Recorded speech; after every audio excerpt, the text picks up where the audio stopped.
হিসাব নিয়ন্ত্রক কার্যালয়ের 2011 অডিটর পরীক্ষাতে আমাদের দ্বিতীয় পর্বের প্রশ্ন আমরা আজকে সমাধান করতে যাচ্ছি। প্রশ্ন সমাধানের দ্বিতীয় পর্ব, সেটা 6 নম্বর প্রশ্নটি হচ্ছে 56 ফুট ব্যাসের বৃত্তাকার ক্ষেত্রকে একই ক্ষেত্রফলের একটি বর্গক্ষেত্র করতে হবে। আমাদের বৃত্তাকার ক্ষেত্র বলেছেন, তাহলে আমাদের এটা বৃত্ত, এটার ব্যাসটা হচ্ছে 56 ফুট, সম্পূর্ণটা 56 ফুট। তাহলে শুধুমাত্র এটার অর্ধেকটা ব্যাসার্ধ, কেননা আমরা ক্ষেত্রফল বের করার জন্য আমাদের সূত্র বের করব শুধুমাত্র ব্যাসার্ধের জন্য। ব্যাসার্ধ যদি হয় তাহলে পাই আরটা মান কত, 28 স্কোয়ার। 28কে স্কোয়ার করলে পাই, 28কে স্কোয়ার করলে কত হবে, 28 গুণ 28, 8 8 64, 4 হাত আমাদের 6, 8 2 16, 17 18 19 20 21 22 গুণ 8 2 16 6 হাত আমাদের 1, 2 2 4 আর 1 5। তাহলে এখন যোগ করুন 4 8 এবং 7, তাহলে এখানে আমাদের আসছে 7 8 4, রাইট। আচ্ছা, পাইকে লেখা যায় 22/7 লেখা যায়, তাহলে এটা 22/7 লেখা হলে 4। দেখুন 7 7-এর ভিতরে যাচ্ছে একবার, 7 8-এর ভিতরে যাচ্ছে একবার, আর এই 14 হচ্ছে 14-এর ভিতরে যাচ্ছে দুইবার। এখানে হ্রাস আকারে ভাগ বলা হয়, তাহলে এটা আমাদের বেরোলো 112। 22 গুণ 112, রাইট। এখন 22 গুণ 112কে 112 গুণ 22, 2 2 4, 2 1 2, 2 1 2, 4 2 2, আবারও একটা ঘর কেটে গেল, 2 2 4, 2 1 2, 2 1 2, যোগ করলে 4 6 8 লিখলাম কেন, 4, এখানে কিন্তু 4 হবে, ঠিক আছে, আমি 4 লিখেছি। 4 6 4 2, আমাদের 22-এর 112 গুণফল 2 4 4 6, রাইট। আচ্ছা, এখন দেখুন এটা হচ্ছে আমাদের এই বৃত্তটার ক্ষেত্রফল। আমাদের শেষে যেটা বলেছে বর্গক্ষেত্র করলে, আমরা জানি কি বর্গক্ষেত্রের দৈর্ঘ্য ক্ষেত্রফল আমরা জানি ক্ষেত্রফল, বাহু স্কয়ার ইকুয়াল ক্ষেত্রফল, রাইট, বর্গক্ষেত্র। তাহলে বাহু স্কয়ার ইকুয়াল ক্ষেত্রফল কত, 2 4 4 6, সুতরাং বাহু ইকুয়াল 2 4 4 6। এটাকে আমি ক্যালকুলেটর থেকে এটা হিসাব করে নিচ্ছি, 49.6 ফুট। আমাদের একটি বাহুর দৈর্ঘ্য 49.6 ফুট। গ নম্বর প্রশ্নের উত্তরটা গ নম্বর।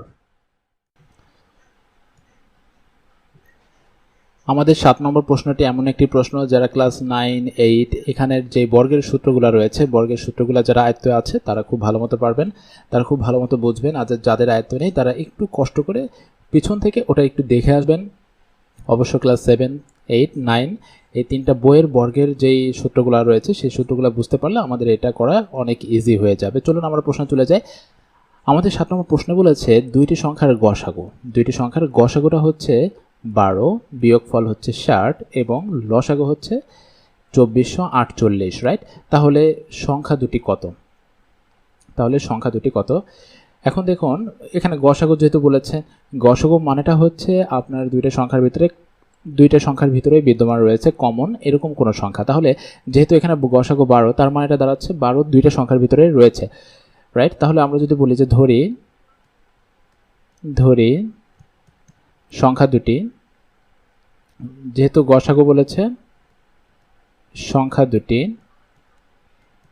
দুটি একটি হচ্ছে 12x, আমি এখানে ইংরেজিতে লিখব সব 12x, এবং অপরটি হচ্ছে 12y। যেহেতু গসাগু বলেছে, গসাগু কিন্তু উভয়ের ভিতরে থাকতে হবে, এরকম একটা সংখ্যা উভয়কে বিভাজ্য করা যায়, এরকম একটা গুণনীয়ক হচ্ছে গসাগু হয় সবসময়। আচ্ছা, তারপরে সেটা হচ্ছে সংখ্যা দুটির বিয়োগফল, রাইট। তাহলে এখন দেখুন প্রথম শর্ত, সুতরাং যদি বলি 12x মাইনাস 12y ইকুয়াল 16, তাহলে দেখুন 12 যদি দুইজনের ভিতরে কমন যায়, x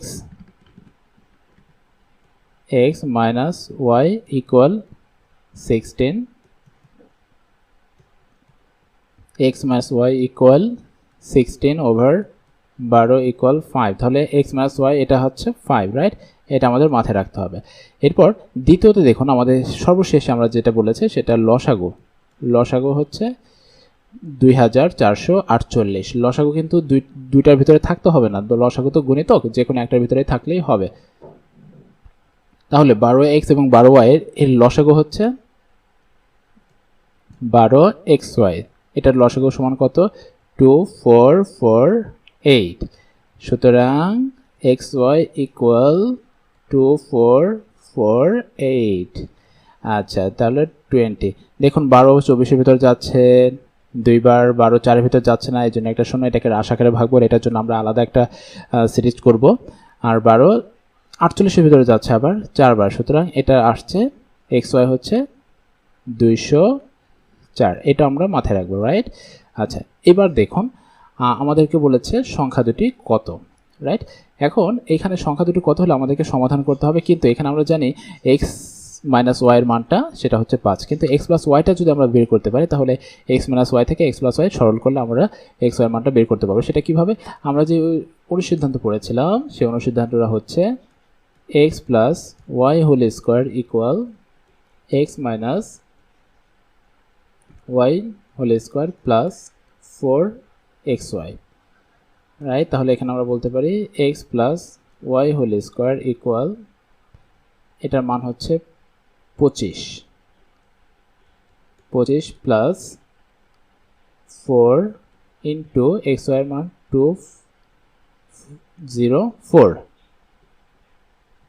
204, রাইট? এখন আমরা চলে যাই x plus y whole square equal 5 হচ্ছে 25 প্লাস, আর এটা 4 4 16 6, হাতে আমাদের 1, 4 0 0 আর 1 1, আর হচ্ছে 4 দুগুণে 8। এটাকে যোগ করলে হবে হচ্ছে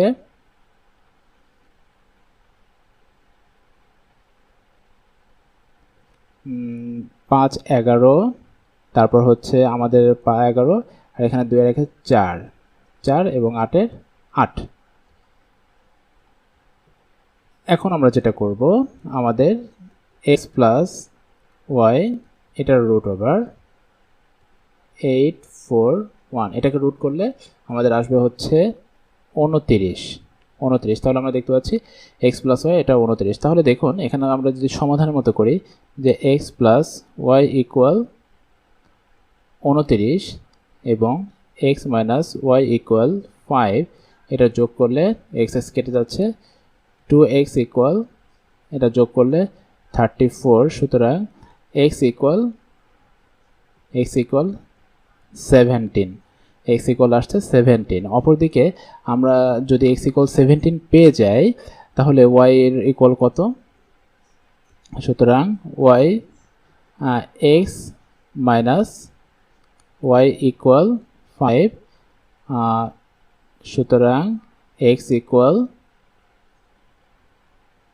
17 মাইনাস 5 ইকুয়াল 12।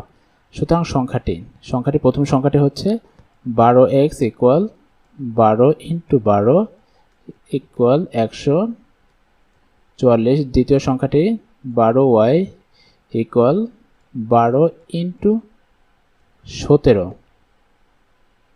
Equal 204, right? আমাদের উত্তরটা হচ্ছে গ। এই পরীক্ষাতে যতগুলো প্রশ্ন ছিল তার ভিতরে আমার 8 নম্বর প্রশ্নটা আমার কাছে খুবই ইন্টারেস্টিং মনে হয়েছে। 8 নম্বর প্রশ্নটা অনেক সুন্দর প্রশ্নটা, এটা কনসেপ্টের একটা ব্যাপার থাকে, সেই কনসেপ্টটা আমাদের সুন্দরভাবে টাচ করার জন্য এরকম একটা সুন্দর প্রশ্ন দিয়েছে। প্রশ্ন যে করেছে সে আসলে অনেকটাই জিনিয়াস বলা যেতে পারে, জিনিয়াসই সে, না হলে এত সুন্দর প্রশ্ন করে না। দেখুন আমাদের প্রশ্ন করেছে একজন দোকানদার 7.5 টাকা, তার মানে হচ্ছে 7.50 ভাগ ক্ষতিতে একটি দ্রব্য বিক্রয় করেছে। আমরা এখানে ফার্স্টে যেটা করব, আমরা ছোট ছোট করে করব অংশটুকু। তাহলে আমরা ধরে নিচ্ছি, যেহেতু এটা শতকরা থেকে আসছে, আমরা ধরে নিচ্ছি দ্রব্যের ক্রয় মূল্য 100 টাকা। দ্রব্যের ক্রয় মূল্য 100 টাকা, দ্রব্যের ক্রয় মূল্য 100 টাকা। এটা আমরা ধরে নিলাম দ্রব্যের ক্রয় মূল্য 100 টাকা। তাহলে 7 দশমিক এত পার্সেন্ট ক্ষতিতে বিক্রয় মূল্য, এত পার্সেন্ট ক্ষতিতে বিক্রয় মূল্য 100 মাইনাস 7.5 টাকা, তাহলে হচ্ছে 92.5 টাকা, 92.5 টাকা, রাইট। আচ্ছা, এখন দেখুন আমাদেরকে দ্বিতীয় যে শর্ত বলেছে, যদি দ্রব্যটির ক্রয় মূল্য 50 ভাগ কম হতো, 10 ভাগ কম হতো, তাহলে দেখুন যদি 10 ভাগ কম হয় তাহলে দ্রব্যটির ক্রয় মূল্য কত হয়, আবার 10 ভাগ কমে, আবার 10 ভাগ কমে 10% কমে ক্রয় মূল্য ইকুয়াল 100 মাইনাস 10 ইকুয়াল 90 টাকা। ঠিক আছে, 90 টাকা।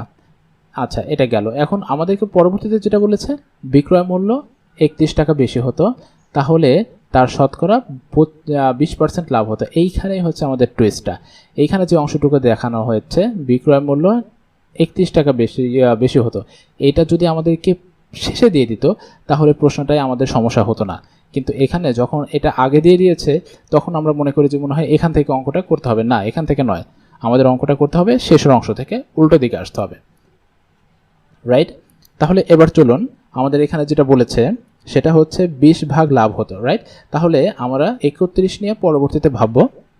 আমরা আগে যেটা করব যে আমাদের ক্রয় মূল্য কত, 90 টাকা, তাহলে 20 ভাগ লাভ হয়েছে, তাহলে 100 টাকায় লাভ হয়, 100 টাকায় লাভ হয়, লেখাটা একটু খারাপ হচ্ছে, লাভ হয় 20 টাকা। সুতরাং 1 টাকায় লাভ হয়, 1 টাকায় কম হবে না বেশি হবে, 1 টাকায় কম হবে, তাহলে 20/100 টাকা।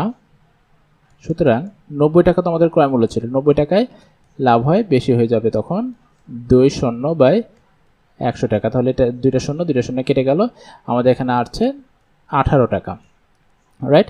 দেখুন আমাদের লাভ হয়েছে কিন্তু 18 টাকা, তাহলে এটা কিন্তু বিক্রয় মূল্য নয়, এটা আমাদের লাভ হয়েছে।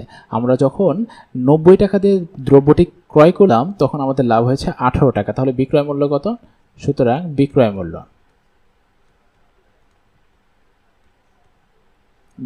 মূল্য ইকুয়াল 90 প্লাস 18 টাকা ইকুয়াল 108 টাকা, রাইট, 108 টাকা। আচ্ছা, এখন আমাদের পূর্বে যেতে হবে। এখন আমাদের প্রথমে যেটা কি বলেছিল, আমাদের প্রথমে বলেছিল 7% ক্ষতিতে বিক্রয় মূল্য ছিল 92.7 টাকা। এখন আমাদের লাভ হয়েছে কত, লাভ হয়েছে 108 টাকা, মানে আমাদের বিক্রয় মূল্য 108 টাকা। তাহলে এর মাঝখানে যে গ্যাপটা, এই গ্যাপটাই হচ্ছে আমাদের লাভের অংশ। সুতরাং লাভ হয়েছে বিক্রয় মূল্য বেশি হবে, বিক্রয় মূল্য বেশি হবে। এখানে আমরা লিখব লাভ নয়, বিক্রয় মূল্যটা দিলে ভালো হয়। যেহেতু এখানে আমাদের বলেছে বিক্রয় মূল্য বেশি, তাহলে বিক্রয় মূল্য বেশি হবে, বিক্রয় মূল্য বেশি হবে। আমাদের পূর্বে বর্তমানে আছে 108, পূর্বে ছিল 92.5 টাকা।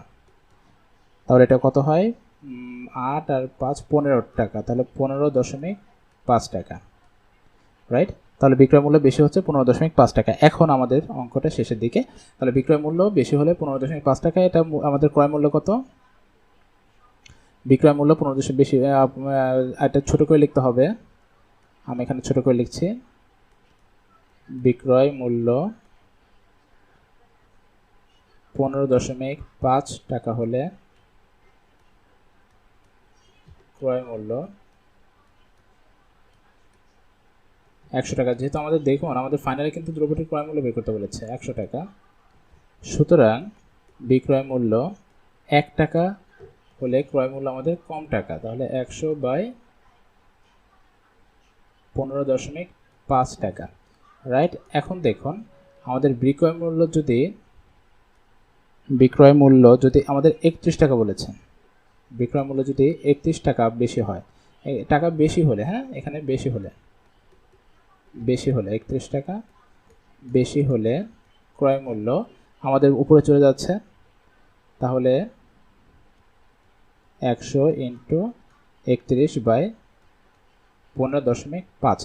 এখন দেখেন এখানে যদি আমরা কাটাকাটি করি তাহলে 100 ইন্টু 31, নিচে দেখুন একটা দশমিক রয়েছে, দশমিকের জন্য একটা 1 এবং আরেকটা একটা ঘরের জন্য 0, আর উপরে থাকলো 5 5 1 5 5 10 10-এর ভিতরে 5 5 10-এর ভিতরে যাচ্ছে 2 বার, আর 5 15-এর ভিতরে যাচ্ছে 3 বার এবং 5-এর ভিতরে যাচ্ছে 1 বার, তাহলে 31। এই 31 আর 31 কেটে গেল, আমাদের ওখানে থাকলো 100 গুণ 2 টাকা, সুতরাং 200 টাকা। আমাদের উত্তর হচ্ছে 200 টাকা। কোথায়?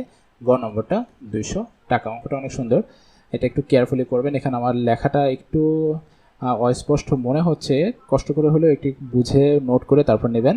Thank you so much. 9 নম্বর প্রশ্নটি ত্রিভুজ থেকে এসছে। একটি ত্রিভুজাকৃতি ক্ষেত্রের ক্ষেত্রফল 44 বর্গ গজ। মাথায় রাখতে হবে ক্ষেত্রফল ইকুয়াল 84 বর্গ গজ। 84 বর্গ গজ। অপরদিকে বলেছে ত্রিভুজটির শীর্ষবিন্দু হতে ভূমির উপর অঙ্কিত লম্বের দৈর্ঘ্য, ভূমির উপর অঙ্কিত লম্বের দৈর্ঘ্যটা হচ্ছে 12 গজ। ভূমির দৈর্ঘ্য কত?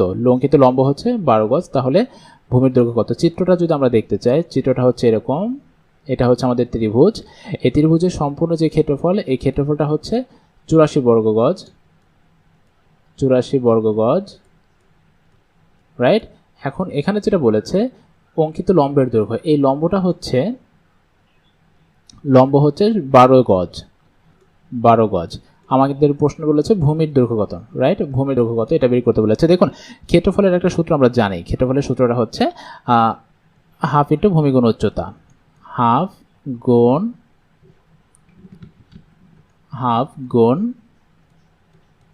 ভূমি গুণ উচ্চতা। হাফ গুণ ভূমি গুণ উচ্চতা, তাহলে এখানে কত বর্গ গজ?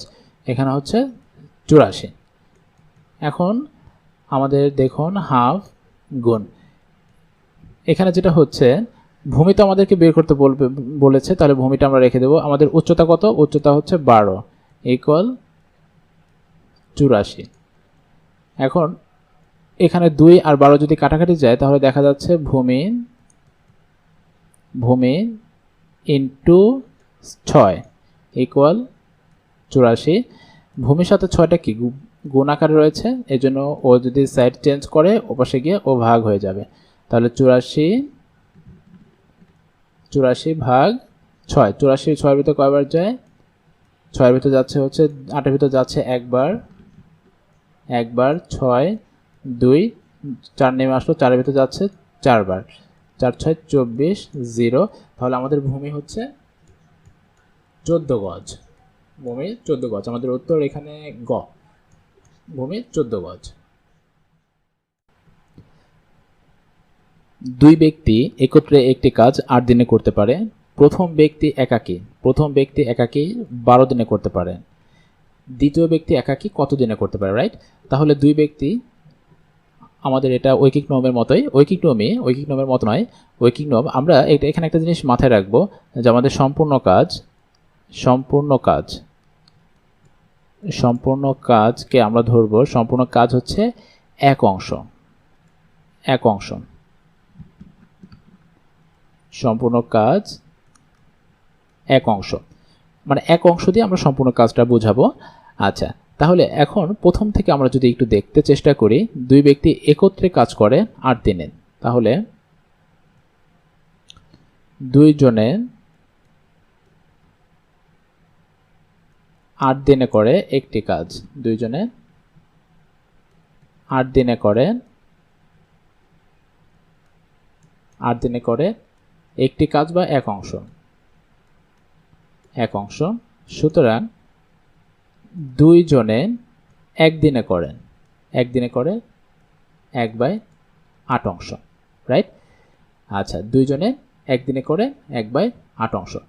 অপরদিকে দেখুন, প্রথম ব্যক্তি একাকে যদি কাজটা করে তাহলে ও কাজ করতে পারে 12 দিনে। তাহলে প্রথম ব্যক্তি 12 দিনে ওই কাজটি শেষ করে। আবার আবার প্রথম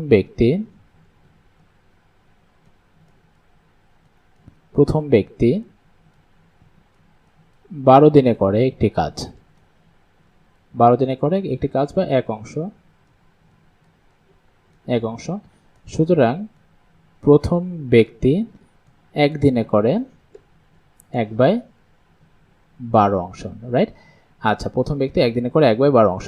এখন যেহেতু এখানে আমরা প্রথম ব্যক্তিরও একদিনের 12 কাজ পেলাম এবং দুইজনে একদিনে যে কাজ করে সেটা পেলাম, তাহলে এখানে যে দুইজনেটা যে দেখতে পাচ্ছি আমরা যে 2 দিনে এত অংশ করে, এই একদিনে দুইজনে যে অংশটা করে, এই প্রথম ব্যক্তি একদিনে যে অংশটা করে সেটা বাদ দিলে কিন্তু দ্বিতীয় ব্যক্তির অংশটা পাওয়া যাবে। তাহলে দ্বিতীয় ব্যক্তি আমরা বলতে পারি, সুতরাং দ্বিতীয় ব্যক্তি একদিনে করে, দ্বিতীয় ব্যক্তি একদিনে করে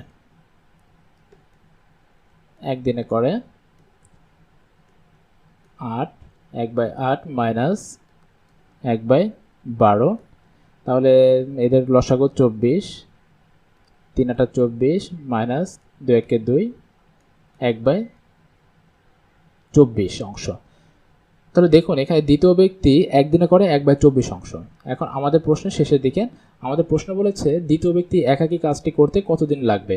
তাহলে দ্বিতীয় ব্যক্তি সম্পূর্ণ করতে লাগে কতটুকু, এত অংশ সম্পূর্ণ। আমাদের দিন বের করতে বলেছে শেষে কত দিনে, তাহলে আমাদের কাজের অংশ নয়। তাহলে এখানে আমরা বলতে পারি একদিনে করে দ্বিতীয় ব্যক্তি একদিনে সম্পূর্ণ করে, একদিনে নয় তো 1/24 অংশ সম্পূর্ণ করে একদিনে, যেহেতু আমাদেরকে দিন বের করতে বলেছে 1/24 অংশ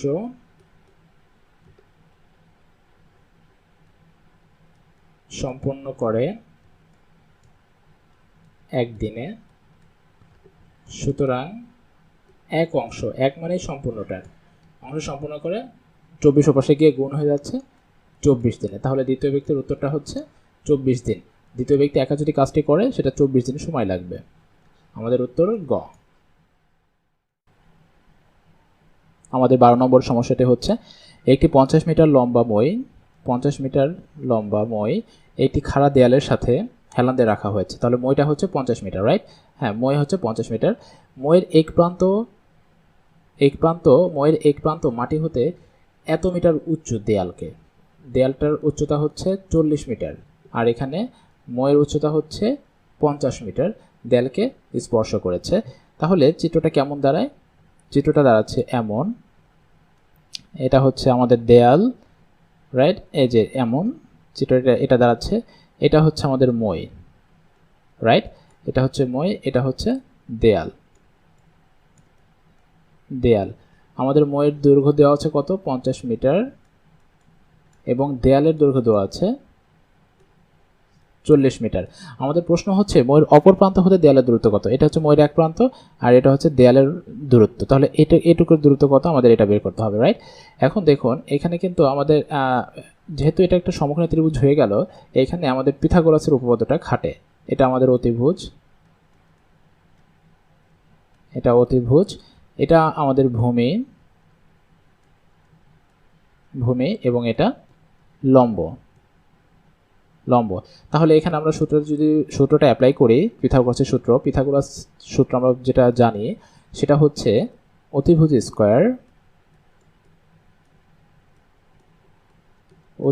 স্কয়ার ইকুয়াল লম্ব স্কয়ার প্লাস ভূমি স্কয়ার। আমাদেরকে বের করতে বলছে ভূমি, তাহলে ভূমি বের করতে হলে আমাদের ভূমি স্কয়ার প্লাস লম্ব স্কয়ার ইকুয়াল অতিভুজ স্কয়ার, রাইট? আচ্ছা, আমরা ভূমিটা বের করবো, আমাদের অঙ্ক শেষ, ভূমিটা বের করলেই হয়ে যাবে। তাহলে ভূমি স্কয়ার ইকুয়াল অতিভুজ মাইনাস লম্ব পাশে গিয়ে মাইনাস হয়ে যাচ্ছে লম্ব। তাহলে এবার দেখুন ভূমি স্কয়ার ইকুয়াল অতিভুজ আমাদের কত? অতিভুজ হচ্ছে 50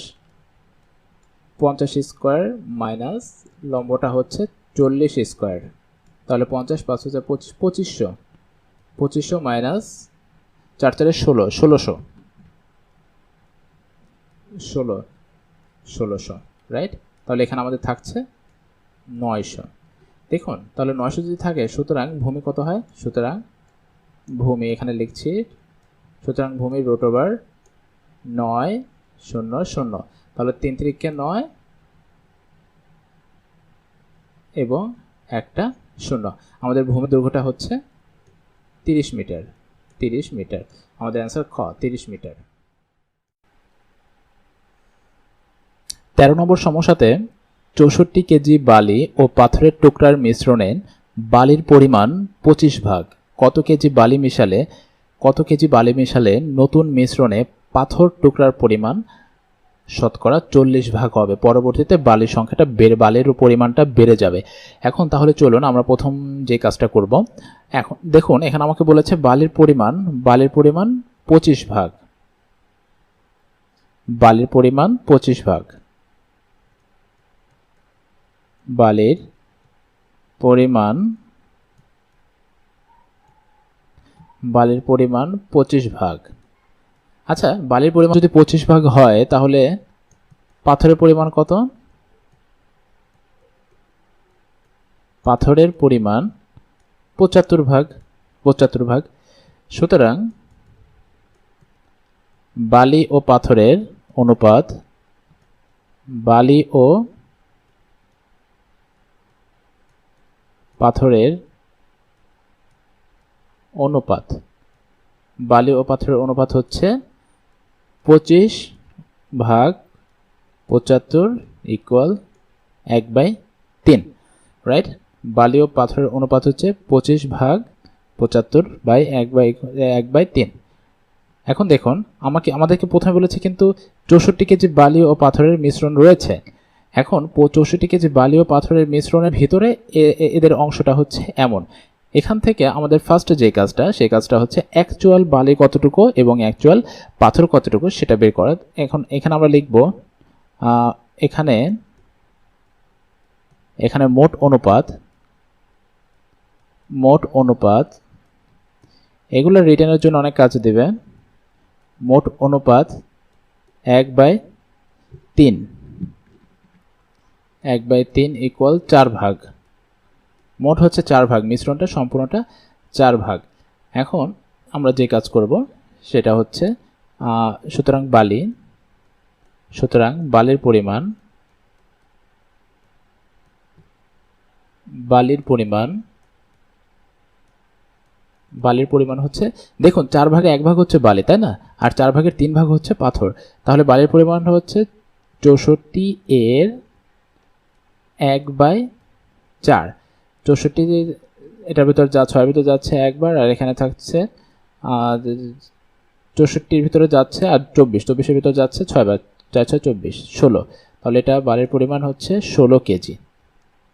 ঠিক আছে, 16 কেজি বালি। অপরদিকে পাথরের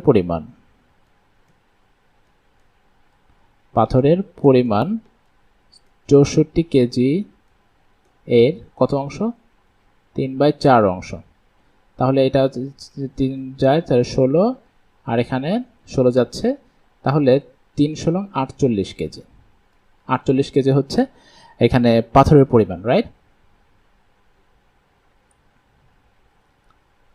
এখন দেখুন এখানে যখন পাথরের পরিমাণ 48 কেজি আসলো, আমাদের কিন্তু নতুন যেই শর্তটা দিয়েছে, সেখানে আমরা একটু প্রশ্নে চলে যাই। নতুন শর্ত এখানে আমরা দেখতে পাচ্ছি বলেছে কত কেজি বালি মেশালে নতুন মিশ্রণে পাথরের টুকরার পরিমাণ হবে 40 ভাগ। এখন দেখুন নতুন যে মিশ্রণটা তৈরি হতে যাচ্ছে, এই মিশ্রণে পাথর কতটুকু? নতুন মিশ্রণে পাথর হচ্ছে 40 ভাগ, এবং তাহলে বালি কতটুকু? বালি হচ্ছে 60 ভাগ।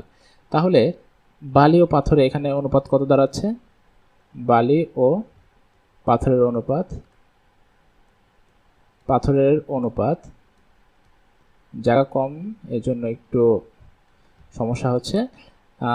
60 ভাগ 40, 20 কয়বার যায়? 20 যায় 3 বার, 20 যায় 2 বার। এখন এখানে কিছু কিছু পরিমাণ বালি মেশানো হয়েছে, এজন্য পাথরের পরিমাণ এরকম হয়েছে, এদের অনুপাতটা এরকম হয়েছে। চলুন তাহলে আমাদের পূর্বে কত ছিল, আমাদের পূর্বে ছিল বালির পরিমাণ 60 কেজি। তাহলে এখন দেখুন কি মেশানো হয়েছে। তাহলে আমরা বলতে পারি যে পরিমাণ মেশানো হয়েছে সেটাকে আমরা ধরি এক্স পরিমাণ মেশানো হয়েছে, ধরি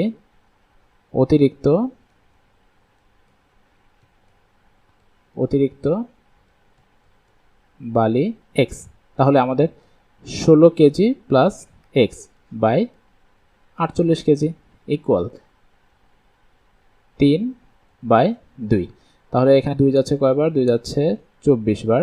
তাহলে আমাদের 24 ওইটার সাথে গুণ হয়ে 16 প্লাস এক্স ইকুয়াল 24, 3 গুণ হচ্ছে কয়বার, 3 4 12, 2 হাতে আমাদের আছে হচ্ছে 1, 3 দুগুণে 6 আর 1 7, রাইট। তাহলে এক্স ইকুয়াল 72 মাইনাস 16 ইকুয়াল এখানে 72 মাইনাস 16 বাদ দিলে 56 হচ্ছে, 56 কেজি। তাহলে আমাদের নতুন যে বালির পরিমাণ ছিল 56 কেজি। উত্তর খ 56 কেজি। আমাদের 14 নম্বর সমস্যাটি হচ্ছে 2 অঙ্ক বিশিষ্ট একটি সংখ্যার এককের অঙ্ক, 2 অঙ্ক বিশিষ্ট একটি সংখ্যার এককের অঙ্ক দশকের অঙ্ক অপেক্ষা 3 বেশি, এককের অঙ্ক দশকের অঙ্ক অপেক্ষা 3 বেশি। সংখ্যাটি এর অঙ্কদ্বয়ের সমষ্টির 3 গুণ অপেক্ষা 4 বেশি, সংখ্যাটি এর অঙ্কদ্বয়ের সমষ্টি অপেক্ষা 3 গুণ। আমরা ছোট ছোট করে যদি করি তাহলে প্রথম যে সমস্যাটা সেটা হচ্ছে এককের অঙ্ক দশকের অঙ্ক অপেক্ষা 3 বেশি। কে বেশি? এককের অঙ্ক কিন্তু বেশি, দশকের অঙ্কের থেকে বেশি। তাহলে আমাদের এখানে যেটা ছোট একক সেটা আমরা নেব দশকের অঙ্ক।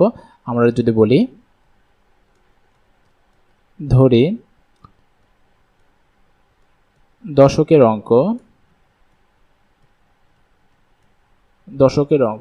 অঙ্ক হচ্ছে এক্স। সুতরাং এককের অঙ্ক দেখুন এখানে বলে দিয়েছে এককের অঙ্ক দশকের অঙ্ক থেকে 3 বেশি, তাহলে এটা যদি দশকের অঙ্ক হয় সুতরাং এককের অঙ্ক হবে x প্লাস 3, রাইট। দেখুন এটা যদি দশকের অঙ্ক হয় আর এটা যদি এককের অঙ্ক হয় তাহলে সংখ্যাটি কত? তাহলে সুতরাং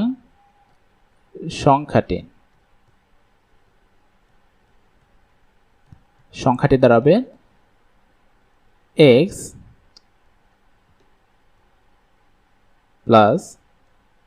প্লাস 3। এটা কিন্তু এখানে শেষ নয়, একটা উদাহরণের মাধ্যমে যদি আমরা বুঝি, এখানে আমি কিছু একটা যোগ করব সেটা দেখুন। আমাদের এককের অঙ্ক যদি হয় 2, এবং দশকের অঙ্ক যদি হয় 3, তাহলে আমাদের সংখ্যাটি কত হয়? আমাদের সংখ্যাটি হচ্ছে 32। এই 32 কিভাবে এলো? এই 3-এর সাথে কিন্তু আমাদের 10 গুণ হয়েছে, 3-এর সাথে যখন 10 গুণ হলো যে দশের অঙ্ক এর জন্য 3 গুণ প্লাস এককের অঙ্ক, রাইট। তখন এখান থেকে আসছে 30 প্লাস 2, আমরা তখন বলি এই সংখ্যাটি হচ্ছে 32, রাইট। এখন এরকম একটা ব্যাপার আমাদের এখানে মাথায় রাখতে হবে। আমাদেরকে যখন এককের অঙ্ক আর দশকের অঙ্কের কথা বলবে তখন অবশ্যই আমাদের মাথায় রাখতে হবে দশকের অঙ্কের সাথে জন্য আমরা 10 গুণ করি। তাহলে এটা হয়ে যাচ্ছে আমাদের সংখ্যাটি হচ্ছে 10x plus 3x plus 3, right. তাহলে এটাকে আমরা যদি সিম্পলিফাই করি 10x আর 1x 11x প্লাস 3, রাইট। এখন চলুন আমাদের দ্বিতীয় যে অংশটি, সংখ্যাটি এর অঙ্কদ্বয়ের সমষ্টির 3 গুণ অপেক্ষা 4 বেশি, সংখ্যাটি এর অঙ্কদ্বয়ের সমষ্টির 3 গুণ অপেক্ষা 4 বেশি। আচ্ছা, তাহলে এটা হচ্ছে আমাদের সংখ্যাটি। তাহলে আমাদের প্রশ্ন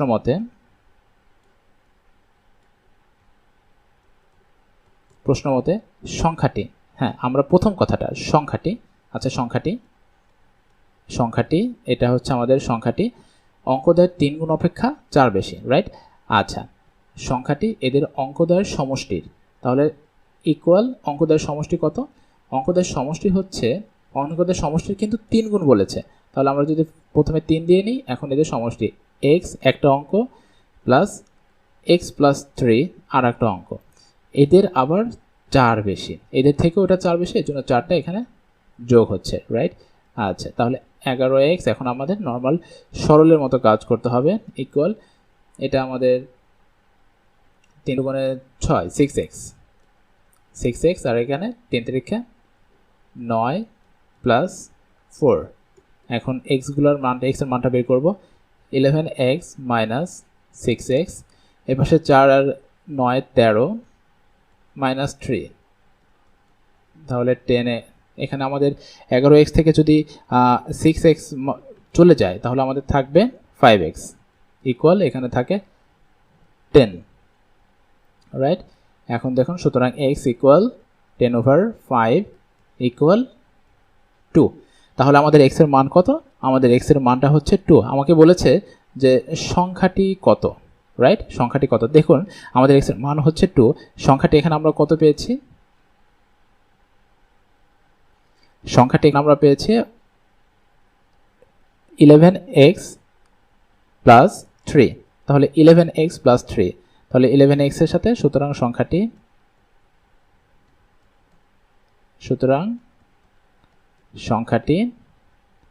11 ইন্টু 2 প্লাস 3।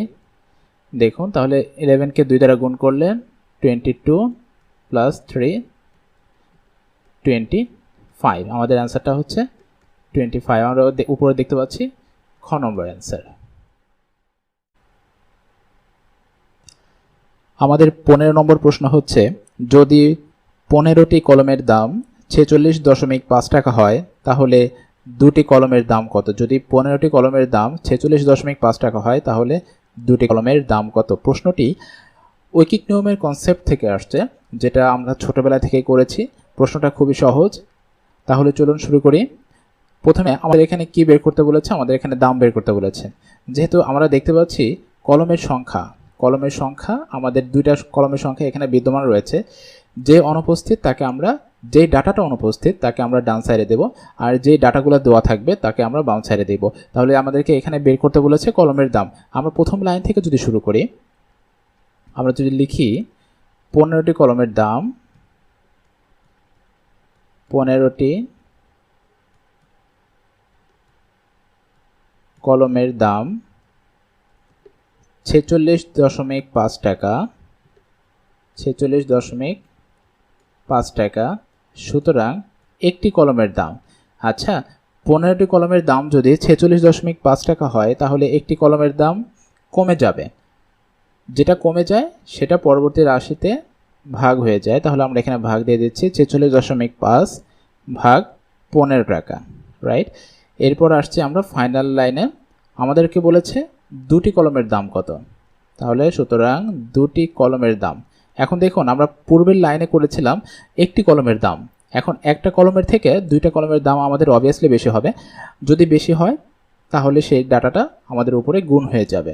তাহলে এখানে রয়েছে 46.5, এটার সাথে আমাদের গুণ হয়ে যাবে 2, যেহেতু দুটি কলমের দাম বেশি হচ্ছে, নিচে ভাগ 15, রাইট। এখন আমাদের কাটাকাটি করতে হবে, 15 টাকা কাটাকাটি করতে হবে। এই কাটাকাটি করার জন্য আমাদের দেখুন উপরে কিন্তু একটা দশমিক রয়েছে। এই দশমিকটা ওঠানোর জন্য আমরা 4, 6, 5 গুণ 2, নিচে আমরা লিখতে পারি 15 গুণ 10। যেহেতু উপরে দশমিক, দশমিকের জন্য একটা 1 এবং তার পরবর্তী একটা ঘরে একটা সংখ্যা রয়েছে, এটার জন্য একটা 0, রাইট। আচ্ছা এখন আমরা কাটাকাটি করব টাকা। এখানে কাটাকাটিটা করে আমরা এখানে রাফ করি কাটাকাটিটা।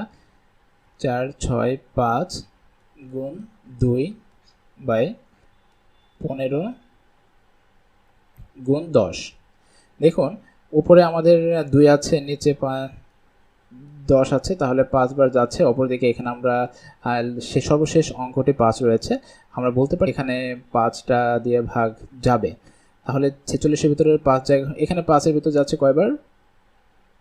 5 যাচ্ছে 3 বার। অপরদিকে এখানে 46-এর ভিতরে যাচ্ছে 5, 46-এর ভিতরে যাচ্ছে 5 9 বার, 5 নং 45, 5 নং 45। হাতে আমাদের 1 রয়েছে, 1 আর 5 15, তাহলে 15-এর ভিতরে যাচ্ছে 3 বার। তাহলে উপরে আমাদের থাকছে কত? 93। 93 তো একটি মৌলিক সংখ্যা, তাহলে 93কে আর আমরা কোনো সংখ্যা দ্বারা, এই যে সরি 93কে আবার 3 দ্বারা ভাগ যাচ্ছে। এখানে 3 একবার যাচ্ছে, এখানে 3-এর 9-এর ভিতরে যাচ্ছে 3 বার, আর এই 3-এর ভিতরে যাচ্ছে 1 বার। তাহলে আমাদের সংখ্যাটা আসছে 31/5। এখন 31-এর ভিতরে কয়বার যাচ্ছে? 31 ভিতরে যাচ্ছে 6 বার, 5 6 30। আমাদের বিয়োগফল 1, যেহেতু 1 এর ভিতর যাচ্ছে না এই জন্য একটা দশমিক এবং একটা শূন্য। 10 এর ভিতর যাচ্ছে 5 2 বার, তাহলে 5 দুগুণে 10 0। আমাদের উত্তরটা হচ্ছে 6.2 টাকা।